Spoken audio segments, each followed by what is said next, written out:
Good morning dear students, welcome है राजे तुहाडा +1 साइंस क्लास दे विच। अज आपां राजे फिजिक्स पढ़ांगे। मैनूं उम्मीद है कि तुसीं सारिआं ने मॉडर्न दी बुक जां प्रदीप दी बुक आ जिहड़ी लै ली होगी।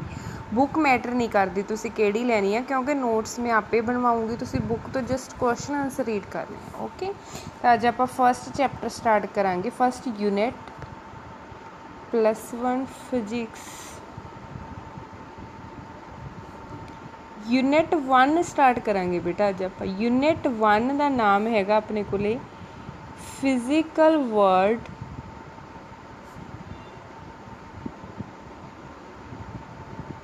And measurement.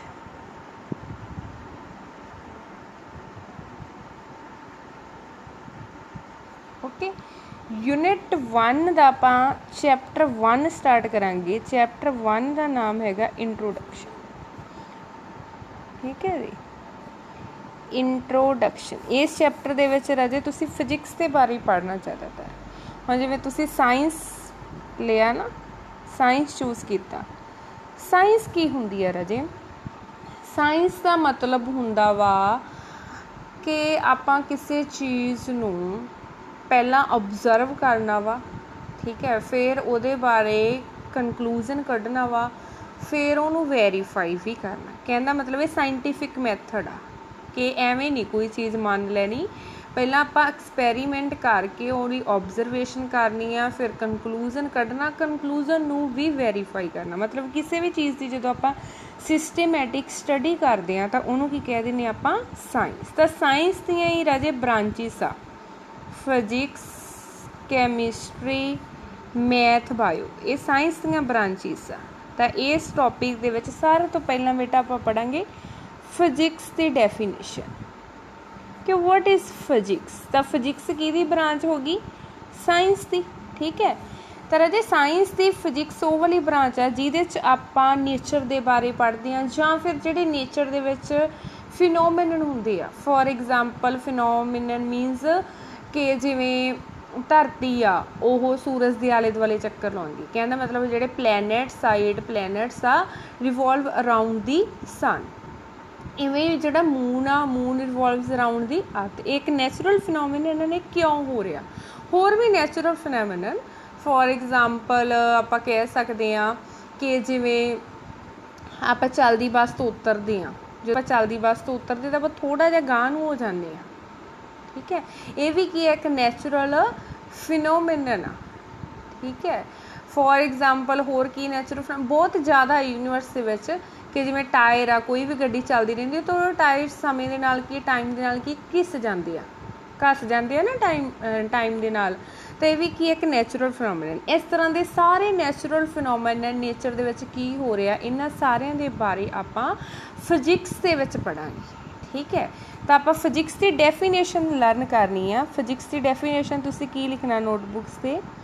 It is the branch of science which deals with nature and natural phenomenons. Okay, ये तुसी डेफिनेशन नोटबुक से लिखनी है। पहला तुसी ऊपर लिख लेना यूनिट 1 चैप्टर 1, फिर उस तो बाद फिजिक्स की डेफिनेशन याद भी करनी है कि फिजिक्स की है। It is the branch of science. ये साइंस की ब्रांच आ जिहदे विच आपां किहदे बारे पढ़ते हैं, which deals with the study of nature and natural phenomenons. Okay बेटा, उस तो बाद हैगा राजे अपने कोले scope of physics. Scope of physics. Scope, scope means किसी चीज़ की कितनी को वैल्यू आ। ठीक है, तो फिजिक्स का स्कोप राजे बहुत ही ज़्यादा वास्ट। वास्ट मीनस बहुत ज़्यादा फिजिक्स का जिहड़ा स्कोप आ बहुत ज़्यादा वाइड आ। ठीक है। वाइड मीनस कि फिजिक्स ਦੇ ਵਿੱਚ ਆਪਾਂ ਛੋਟੀ ਤੋਂ ਛੋਟੀ ਚੀਜ਼, ਜਿਵੇਂ ਫੋਰ ਐਗਜ਼ਾਮਪਲ ਫਿजिक्स ਦੇ ਵਿੱਚ ਆਪਾਂ ਇਲੈਕਟ੍ਰੋਨਸ ਬਾਰੇ ਵੀ ਪੜ੍ਹਦੇ ਹਾਂ ਜਿਨ੍ਹਾਂ ਦਾ ਸਾਈਜ਼ ਕਿੰਨਾ ਹੁੰਦਾ 10⁻14 ਮੀਟਰ। 10⁻14 ਮੀਟਰ ਦਾ ਮਤਲਬ ਕੀ ਹੈ ਕਿ ਇੱਕ ਲਾ ਲਓ ਉਹਦੇ ਨੀਚੇ 10⁻14 मतलब 1/1 ਦੇ ਮਗਰ ਕਿੰਨੀਆਂ ਜ਼ੀਰੋਜ਼ 14 ਜ਼ੀਰੋਜ਼। ਜੇ ਇਹਨੂੰ ਡੈਸੀਮਲਸ ਦੇ ਵਿੱਚ ਲਿਖੀਏ ਤਾਂ 0.00 ਕਿੰਨੀਆਂ ਜ਼ੀਰੋਜ਼ ਆਉਣਗੀਆਂ 13 ਜ਼ੀਰੋਜ਼ ਫਿਰ 1। ਇੰਨਾ ਛੋਟਾ ਸਾਈਜ਼ ਵੀ ਆਪਾਂ ਫਿजिक्स ਦੇ ਵਿੱਚ ਪੜ੍ਹਦੇ ਹਾਂ। ਇੰਨਾ ਛੋਟਾ ਵੀ ਅਤੇ ਬੜਾ ਵੀ ਪੜ੍ਹਦੇ ਹਾਂ। ਫਿजिक्स ਦੇ ਵਿੱਚ ਆਪਾਂ ਸਟਾਰਸ ਬਾਰੇ ਪੜ੍ਹਦੇ ਹਾਂ, ਗਲੈਕਸੀ ਬਾਰੇ ਪੜ੍ਹਦੇ ਹਾਂ, ਤਾਂ ਉਹਨਾਂ ਦਾ ਸਾਈਜ਼ ਤਾਂ ਬਹੁਤ ਵੱਡਾ ਹੁੰਦਾ 10⁻46 मतलब एक ਦੇ ਮਗਰ 46 ਜ਼ੀਰੋਜ਼ ਲੱਗ ਜਾਣ। ਇੰਨਾ ਵੱਡਾ ਸਾਈਜ਼ ਵੀ ਪੜ੍ਹਦੇ ਹਾਂ। ਮਤਲਬ ਛੋਟੀ ਚੀਜ਼ ਤੋਂ ਲੈ ਕੇ ਵੱਡੀ ਚੀਜ਼ ਵਿੱਚ ਸਾਰੀਆਂ ਚੀਜ਼ਾਂ ਹੀ ਆਪਾਂ ਫਿजिक्स ਦੇ ਵਿੱਚ ਪੜ੍ਹਦੇ ਹਾਂ। ਕਹਿਣ ਦਾ ਮਤਲਬ ਫਿजिक्स ਆ ਜਿਹੜਾ ਬਹੁਤ ਵਾਈਡ ਰੇਂਜ ਆਫ ਮੈਗਨੀਟਿਊਡ ਆ ਜਿਹੜਾ ਇਹ ਕਵਰ ਕਰਦੀ ਹੈ। ਠੀਕ ਹੈ ਰਾਜੇ। ਅਤੇ ਇਹ ਤੁਸੀਂ ਸਕੋਪ ਫਿजिक्स ਦਾ ਲਿਖ ਲੈਣਾ ਵਾ। ਆਹ ਦੇਖੋ ਕੀ ਲਿਖਿਆ ਹੋਇਆ ਵਾ। ਹਾਂ ਸਕੋਪ ਪਹਿਲਾਂ ਤੁਸੀਂ ਟੌਪਿਕ ਲਿਖ ਲੈਣਾ, ਉਸ ਤੋਂ ਬਾਅਦ ਤੁਸੀਂ ਲਿਖਣਾ ਟੌਪਿਕ ਲਿਖਣਾ ਤੁਸੀਂ ਸਕੋਪ ਆਫ ਫਿजिक्स। ਉਹਦੇ ਅੰਡਰ ਤੁਸੀਂ ਨੋਟਬੁੱਕਸ 'ਤੇ ਲਿਖਣਾ ਦੀ scope of physics is truly vast, ਕਿ ਫਿजिक्स ਦਾ ਜਿਹੜਾ ਸਕੋਪ ਆ ਬਹੁਤ ਵਾਸਟ ਹੈ। It covers a very wide range of magnitudes, बहुत wide magnitude means size of physical quantities जिमें लेंथ मास टाइम एनर्जी ਇਹਦੀਆਂ wide range of magnitude cover करदा। मीनस ਵੱਡੀ ਤੋਂ ਵੱਡੀ ਲੈਂਥ, ਛੋਟੀ ਤੋਂ ਛੋਟੀ ਲੈਂਥ, ਮਾਸ ਦਾ ਵੀ ਸਾਰਿਆਂ ਤੋਂ ਛੋਟਾ ਲੈ ਕੇ ਵੱਡੇ ਤੱਕ, ਮਤਲਬ ਪੂਰੀ ਵਾइड रेंज ਇਹ ਕਵਰ ਕਰਦਾ ਵਾ। At one end physics includes the study of electron proton nucleon. मतलब कहते जे एक पासे देखिए तो फिजिक्स के विच आपां इलैक्ट्रॉन्स बारे पढ़ते हैं, प्रोटोन्स बारे पढ़ते हैं, न्यूक्लियाई बारे पढ़ते हैं जिन्हां दा साइज़ इन्ना छोटा हुंदा इहदे तो घट भी हो सकता और ईवन लैस। जे आपां दूसरे एंड ते देखिए एट द अदर एंड तो ये फिजिक्स आपां it deals with astronomical phenomenon जिन्हां दे विच की इनवॉल्व हुंदा गलैक्सीज, इवन इंटायर यूनीवर्स भी आ जांदा जिन्हां दा साइज़ किन्ना हुंदा 10⁻26 मीटर। ठीक है, या फिर 10⁻40 ये तो ज़्यादा भी हो सकता।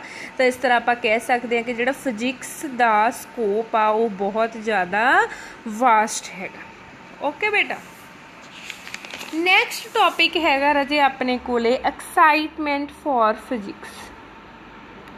एक्साइटमेंट ऑफ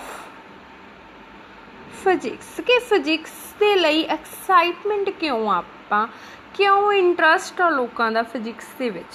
ਠੀਕ ਹੈ, ਤਾਂ ਇਹਦੇ ਵਿੱਚ ਤੁਸੀਂ ਰਾਜੇ ਆ 3 ਪੁਆਇੰਟਸ ਲਿਖਣੇ ਆ। ਦੇਖੋ ਫਸਟ ਪੁਆਇੰਟ ਕਿ basic concepts and laws can explain diverse physical phenomenon, ਕਿ ਜਿਹੜੇ ਵੀ ਫਿਜ਼ੀਕਲ ਫਿਨੋਮੇਨਨ ਹੁੰਦੇ ਆ ਜਿਵੇਂ ਕਿ ਫੋਰ ਐਗਜ਼ਾਮਪਲ ਐਸਿਡ ਰੇਨ ਹੁੰਦੀ ਆ, ਫੈਨ ਚੱਲਦਾ ਵਾ, ਜਨਰੇਟਰ ਤੋਂ ਬਿਜਲੀ ਬਣਦੀ ਆ, ਇਹ ਸਾਰੇ ਜਿਹੜੇ ਫਿਜ਼ੀਕਲ ਫਿਨੋਮੇਨਨ ਹੋ ਰਹੇ ਆ ਕਿਹੜੇ ਕਨਸੈਪਟ ਦੇ ਬੇਸ 'ਤੇ ਹੋ ਰਹੇ ਆ, ਕਿਹੜੇ ਇਹਨਾਂ ਦੇ ਵਿੱਚ ਲਾਅ ਫੋਲੋ ਹੁੰਦੇ, ਇਹ ਆਪਾਂ ਨੂੰ ਫਿजिक्स ਦੱਸਦੀ ਆ। ਠੀਕ ਹੈ, ਸੈਕਿੰਡ ਪੁਆਇੰਟ ਹੈ ਕਿ ਨੇਚਰ ਦੇ ਜਿਹੜੇ ਸੀਕਰੇਟ ਆ ਉਹ ਕਿਹਨੇ ਅਨਲੌਕ ਕੀਤੇ ਆ, ਉਹ ਵੀ ਫਿजिक्स ਨੇ ਥਿਊਰੀਜ਼ ਦਿੱਤੀਆਂ, ਉਹਨਾਂ ਨੂੰ ਫਿਰ ਵੈਰੀਫਾਈ ਕੀਤਾ, ਤਾਂ ਇਹਦੇ ਲਈ ਤਾਂ ਐਕਸਾਈਟਮੈਂਟ ਜ਼ਿਆਦਾ ਹੈ। ਠੀਕ ਹੈ ਜੀ। थर्ड पॉइंट ਜਿਹੜੀਆਂ यूजफुल डिवाइसिस आ जिवें AC हो गया, रैफ्रिजरेटर हो गया, ये भी सारे ਜਿਹੜੀਆਂ डिवाइसिस आ ये फिजिक्स ਦੇ लॉ ਤੇ बेसिक काम करदियां है। दैट्स वाई कि फिजिक्स की एक्साइटमेंट बहुत ज़्यादा है। एक ही आप ਤੁਹਾਡੇ ਕੋਲੇ एक्साइटमेंट ऑफ फिजिक्स। ओके बेटा, नैक्सट टॉपिक है जोड़ा अपने को फस्ट आप देखो डेफिनेशन पढ़िया फिजिक्स की, फिर स्कोप की है फिजिक्स का, उस तो बाद एक्साइटमेंट। नैक्सट टॉपिक हैगा physics in relation to another subjects. Physics in relation to other sciences. देखो फिजिक्स किहदी ब्रांच सी, साइंस की, बट फिजिक्स का साइंस दियां दूजियां ब्रांचिस के नाल भी रिलेशन आ। वो की रिलेशन आ वो आपां इस टॉपिक दे विच पढ़ना। Physics in relation to other sciences. ਇਹਦੇ ਵਿੱਚ ਕੀ ਲਿਖਿਆ ਦੇਖੋ। ਸਭ ਤੋਂ ਪਹਿਲਾਂ ਆਪਾਂ ਦੇਖਦੇ ਹਾਂ ਕਿ ਫਿਜ਼ਿਕਸ ਦਾ ਕੈਮਿਸਟਰੀ ਦੇ ਨਾਲ ਕੀ ਰਿਲੇਸ਼ਨ ਹੈ। ਕੈਮਿਸਟਰੀ ਦੇ ਵਿੱਚ ਦੇਖੋ ਰਾਜੇ, ਕੈਮਿਸਟਰੀ 'ਚ ਕੀ ਹੁੰਦਾ ਆਪਣੇ ਪੀਰੀਓਡਿਕ ਟੇਬਲ ਹੁੰਦਾ। ਪੀਰੀਓਡਿਕ ਟੇਬਲ ਤੁਸੀਂ ਦੇਖਿਆ ਹੋਊਗਾ 10th ਕਲਾਸ ਦੇ ਵਿੱਚ ਕਿ ਐਲੀਮੈਂਟਸ ਅਰੇਂਜ ਕੀਤੇ ਹੋਏ ਆ। ਉਹ ਐਲੀਮੈਂਟਸ ਅਰੇਂਜ ਕੀਤੇ ਹੋਏ ਆ ਪੀਰੀਓਡਿਕ ਟੇਬਲ ਦੇ ਵਿੱਚ according to atomic number and mass number. ਉਹ ਜਿਹੜਾ atomic number and mass number ਉਹਨਾਂ ਨੇ ਕਿਵੇਂ ਪਤਾ ਕੀਤਾ? ਸਟਰਕਚਰ ਆਫ ਐਟਮ ਦੇਖੀ। ਤਾਂ ਸਟਰਕਚਰ ਆਫ ਐਟਮ ਦੇਖਣ ਦੇ ਲਈ ਕਾਹਦੀ ਲੋੜ ਪਈ? ਫਿਜ਼ਿਕਸ ਦੀ ਲੋੜ ਪਈ। ਠੀਕ ਹੈ, ਰੇਡੀਓ ਐਕਟੀਵਿਟੀ ਦਿੱਤੀ ਫਿਜ਼ਿਕਸ ਨੇ, ਐਕਸ-ਰੇ ਜਿਹੜੇ ਹੁੰਦੇ ਆ ਇਹ ਵੀ ਫਿਜ਼ਿਕਸ ਨੇ ਦਿੱਤੇ। ਠੀਕ ਹੈ, ਕਹਿਣ ਦਾ ਮਤਲਬ ਕਿ ਕੈਮਿਸਟਰੀ ਦੇ ਐਲੀਮੈਂਟਸ ਨੂੰ ਸਮਝਣ ਦੇ ਲਈ ਵੀ ਆਪਾਂ ਨੂੰ ਫਿਜ਼ਿਕਸ ਦੇ ਕਨਸੈਪਟਸ ਦੀ ਲੋੜ ਪਈ। ਇਹਦੇ ਵਿੱਚ ਲਿਖਿਆ ਹੋਇਆ। ਠੀਕ ਹੈ ਰਾਜੇ, ਉਸ ਤੋਂ ਬਾਅਦ ਹੈ ਕਿ ਫਿਜ਼ਿਕਸ ਦਾ ਬਾਇਓਲੋਜੀ ਦੇ ਨਾਲ ਕੀ ਰਿਲੇਸ਼ਨ ਆ। ਬਾਇਓ ਦੇ ਵਿੱਚ ਕਰਦੇ ਆ ਨਾ ਆਪਾਂ, ਬਾਇਓਲੋਜੀਕਲ ਸੈਲਸ ਜਿਹੜੇ ਹੁੰਦੇ ਆ ਲਿਵਿੰਗ ਆਰਗੈਨਿਜ਼ਮ ਦੇ ਵਿੱਚ ਉਹ ਬਹੁਤ ਸਮੋਲ ਹੁੰਦੇ ਆ, ਉਹਨਾਂ ਨੂੰ ਆਪਾਂ ਨੇਕਡ ਆਈ ਦੇ ਨਾਲ ਨਹੀਂ ਦੇਖ ਸਕਦੇ। ਤਾਂ ਉਹਨਾਂ ਨੂੰ ਫਿਰ ਆਪਾਂ ਕਾਹਦੇ ਨਾਲ ਦੇਖਦੇ ਹਾਂ? ਮਾਈਕਰੋਸਕੋਪ ਦੇ ਨਾਲ। ਤਾਂ ਮਾਈਕਰੋਸਕੋਪ ਜਿਹੜੀ ਡਿਵਾਈਸ ਆ ਉਹ ਕਿਹਨੇ ਬਣਾਈ ਆ? ਫਿਜ਼ਿਕਸ ਦੇ ਲॉज ਦੇ ਬੇਸ ਤੇ ਬਣੀ ਹੋਈ ਆ ਮਾਈਕਰੋਸਕੋਪ ਡਿਵਾਈਸ। ਸੈਕਿੰਡ ਪੁਆਇੰਟ ਕੀ ਆ ਕਿ ਜਿਹੜਾ ਆਪਾਂ ਐਕਸ-ਰੇ ਕਰਦੇ ਹਾਂ ਬਾਇਓ ਦੇ ਵਿੱਚ, ਉਹ ਐਕਸ-ਰੇ ਕਿਹੜੇ ਬੇਸ ਤੇ ਕੰਮ ਕਰਦਾ, ਕਿਵੇਂ ਉਹਨੇ ਪੈਟਰਨ ਦੇਣਾ ਵਾ, ਉਹ ਵੀ ਕਿਹੜੇ ਬੇਸ ਤੇ ਆ? ਫਿਜ਼ਿਕਸ ਦੇ ਬੇਸ ਤੇ ਆ। ਠੀਕ ਹੈ ਰਾਜੇ। ਥਰਡ ਹੈ ਫਿਜ਼ਿਕਸ ਇਨ ਰਿਲੇਸ਼ਨ ਟੂ ਐਸਟਰੋਨੋਮੀ। ਐਸਟਰੋਨੋਮੀ ਦੇ ਵਿੱਚ ਕੀ ਆ ਜਾਂਦਾ? ਗਲੈਕਸੀਜ਼ ਆ ਜਾਂਦੀਆਂ, ਪਲੈਨਟਸ ਆ ਜਾਂਦੇ ਆ। ਉਹਨਾਂ ਨੂੰ ਦੇਖਣ ਦੇ ਲਈ ਆਪਾਂ ਕਿਹੜੀ ਚੀਜ਼ ਯੂਜ਼ ਕਰਦੇ ਹਾਂ? ਟੈਲੀਸਕੋਪ। ਠੀਕ ਹੈ, ਤੇ ਟੈਲੀਸਕੋਪ ਕਿਹਨੇ ਡਿਵੈਲਪ ਕੀਤਾ? ਕਿਹੜੇ ਲॉज ਨੇ ਡਿਵੈਲਪ ਕੀਤਾ? ਉਹ ਲॉज ਕਾਹਦੇ ਵਿੱਚ ਆਉਂਦੇ ਆ? ਫਿਜ਼ਿਕਸ ਦੇ ਵਿੱਚ ਆਉਂਦੇ ਆ। ਯਾਦ ਰੱਖਣਾ ਜੀ, ਆਪਾਂ ਥੋੜੀ ਚੀਜ਼ ਦੇਖਣੀ ਹੈ, ਮਤਲਬ ਛੋਟੀ ਚੀਜ਼ ਦੇਖਣੀ ਹੈ, ਬਹੁਤ ਛੋਟੀ, ਜਿਹਨੂੰ ਆਪਾਂ ਨੰਗੀਆਂ ਅੱਖਾਂ ਦੇ ਨਾਲ ਨਹੀਂ ਦੇਖ ਸਕਦੇ, ਉਹ ਕਾਹਦੇ ਨਾਲ ਦੇਖਣੀ ਹੈ? ਮਾਈਕਰੋਸਕੋਪ ਦੇ ਨਾਲ। ਪਰ ਜੇ ਆਪਾਂ ਦੂਰ ਵਾਲੀ ਚੀਜ਼ ਦੇਖਣੀ ਹੈ ਤਾਂ ਉਹਦੇ ਲਈ ਆਪਾਂ ਕੀ ਯੂਜ਼ ਕਰਦੇ ਹਾਂ? ਦੂਰਬੀਨ, ਜਿਹਨੂੰ ਇੰਗਲਿਸ਼ ਕੀ ਕਹਿੰਦੇ ਆਪਾਂ? ਟੈਲੀਸਕੋਪ। ਠੀਕ ਹੈ, ਨੈਕਸਟ ਹੈ physics in relation to mathematics. Physics ਦਾ ਮੈਥੇਮੈਟਿਕਸ ਦੇ ਨਾਲ ਕੀ ਰਿਲੇਸ਼ਨ ਆ ਕਿ ਮੈਥੇਮੈਟਿਕਸ ਦੀਆਂ ਜਿਹੜੀਆਂ ਡੈਰੀਵੇਸ਼ਨਸ ਆ ਉਹ ਵੀ ਫਿਜ਼ਿਕਸ ਦੇ ਵਿੱਚ ਆਉਂਦੀਆਂ ਵਾ। ਟੂਲਸ ਆ ਜਿਹੜੇ ਉਹ ਆਪਾਂ ਯੂਜ਼ ਕਰਦੇ ਹਾਂ। ਹੋਰ ਵੀ ਕਈ ਬ੍ਰਾਂਚਿਸ ਆ ਸਾਇੰਸ ਦੀਆਂ ਜਿਨ੍ਹਾਂ ਦਾ ਫਿਜ਼ਿਕਸ ਦੇ ਨਾਲ ਬਹੁਤ ਰੋਲ ਆ। ਅੱਜ ਆਪਾਂ ਇੰਨੇ ਹੀ ਪੜ੍ਹਨਾ ਰਾਜੇ। ਦੇਖੋ ਅੱਜ ਆਪਾਂ ਕਿੰਨੇ ਕਵਰ ਟੌਪਿਕ ਕੀਤੇ। ਫਿਜ਼ਿਕਸ ਦੀ ਡੈਫੀਨੇਸ਼ਨ ਕੀ ਆ, ਫਿਜ਼ਿਕਸ ਦਾ ਸਕੋਪ ਕੀ ਆ। ਠੀਕ ਹੈ, ਉਸ ਤੋਂ ਬਾਅਦ ਆਪਾਂ ਪੜ੍ਹਿਆ ਫਿਜ਼ਿਕਸ ਦੀ ਐਕਸਾਈਟਮੈਂਟ ਕਿਉਂ ਆ, then physics in relation to other sciences. ਮੈਂ ਨਾਲ PDF ਵੀ ਸੈਂਡ ਕਰੂੰਗੀ ਬੁੱਕ ਤੋਂ। ਤੁਸੀਂ ਨੋਟਸ ਉਹੀ ਬਣਾਉਣੇ ਆ ਜਿਹੜੇ ਮੈਂ ਤੁਹਾਨੂੰ ਬਣਵਾਉਣੀ ਆ। ਠੀਕ ਹੈ, ਜੇ ਤੁਸੀਂ ਮਾਡਰਨ ਦੀ ਬੁੱਕ ਲਈ ਹੋਈ ਆ ਤਾਂ ਤੁਸੀਂ ਉਹਦੇ ਤੋਂ ਸਿਰਫ ਜਿਹੜੇ ਪਿਛਲੇ ਕਨਸੈਪਚੁਅਲ ਕੁਐਸਚਨਸ ਦਿੱਤੇ ਆ ਉਹ ਤੁਸੀਂ ਮਾਡਰਨ ਦੀ ਬੁੱਕ ਤੋਂ ਕਰਨੇ ਆ। ਕੋਈ ਪ੍ਰੋਬਲਮ ਨਹੀਂ, ਜਿਹੜੀ ਵੀ ਬੁੱਕ ਤੁਹਾਨੂੰ ਮਿਲਦੀ ਉਹ ਤੁਸੀਂ ਫੋਲੋ ਕਰ ਸਕਦੇ ਆ। ਠੀਕ ਹੈ, ਆਪਾਂ ਇੱਕੇ ਬੁੱਕ ਤੋਂ ਨਹੀਂ ਪੜ੍ਹਨਾ। ਜਿਹੜੇ ਆਰਟੀਕਲ ਜਿਹੜੀ ਬੁੱਕ 'ਚ ਈਜ਼ੀ ਹੋਣਗੇ ਉਹਨਾਂ ਤੋਂ ਮੈਂ ਤੁਹਾਨੂੰ ਪੜ੍ਹਾਉਂਗੀ। ਠੀਕ ਹੈ, ਜੇ ਕੋਈ ਡਾਊਟ ਆ ਤਾਂ ਮੇਰੇ ਨਾਲ ਕੰਸਲਟ ਕਰ ਲਿਓ। Thank you, have a nice day.